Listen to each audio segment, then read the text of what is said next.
Dr. George Ray, the chair of the British Medical Association's North East Regional Council, is with us now. Hello to you. Thank you for joining us this morning, Doctor. Why has the North East suffered disproportionately, do you think? I think the North East, Kay, has suffered very much disproportionately because of the fact that we have what we call health inequalities. And the determinants of health inequalities are, one, the jobs, the sort of job you do, or potentially you could be unemployed, the housing, the type of housing you're in, education, poverty and deprivation. Now, we have known for a long time that when you have all those determinants of health which come together, it does cause poorer health. It causes chronic bronchitis, it causes emphysema, it can cause heart problems, etc.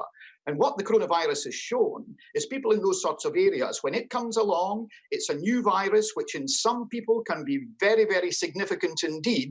The people in our area have suffered quite substantially, and very sadly, we have, as you indeed have said, the highest death rate per 100,000 patients in Great Britain.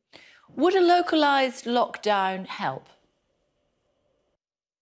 I think at the present time, Kay, the localised lockdown wouldn't particularly help, because when you're going to have a localised lockdown is when the information is coming to public health that there are increased incidences of positive infection in your area, and indeed you would lock down at that point.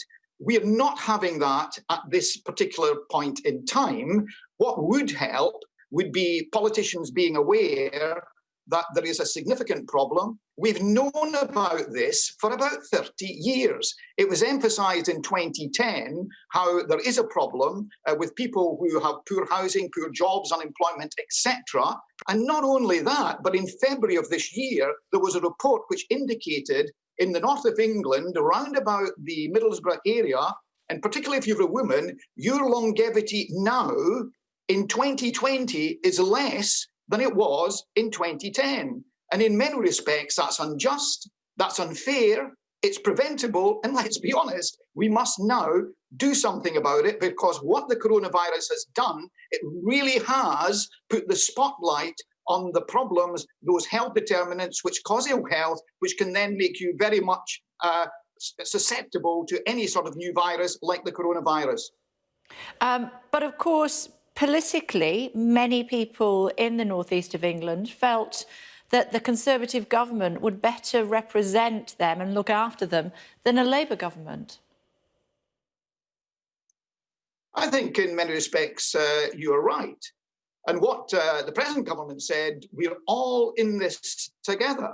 But we're not all in this together as far as the coronavirus is concerned, because there are some people who are actually starting with a really significant problem before we get into the virus. And those people who have got those serious health conditions because of the health, because of the housing, because of the jobs or the lack of jobs and the education and the deprivation and so forth, they are not starting at the same starting base as people in other areas in England and in Great Britain, the United Kingdom, because their health is not so good. So we're all in it together, but some people have been able to withstand the coronavirus better than other areas. And that is because, particularly in areas like the northeast of England, those health determinants cause underlying health problems, which means when we've got this new virus, look at the outcome we've actually got now.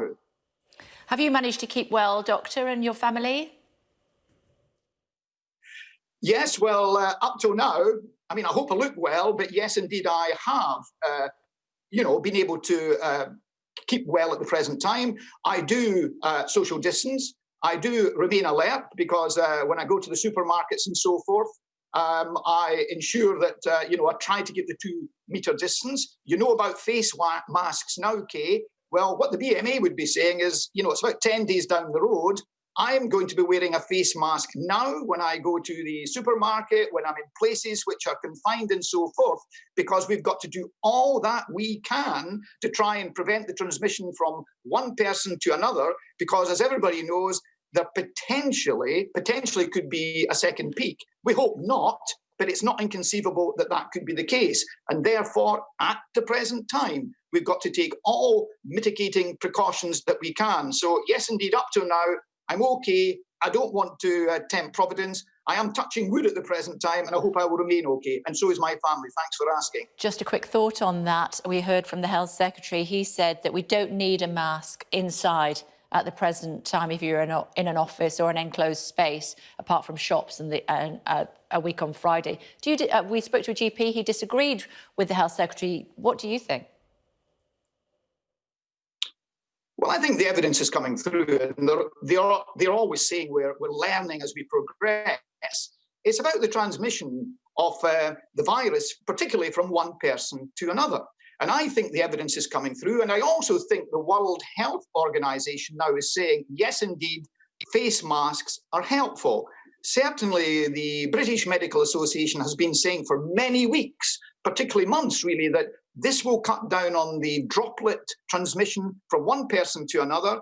And, you know, I think what's happening, Kay, the public, they're getting too much sort of confusion and lack of clarity in the information which is coming across.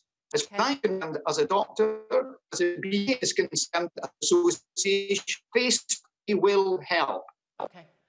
Doctor, I'm getting shouted at because I've overrun on time, but I just wanted clarity on that from you. Thank you very much indeed. Thank you.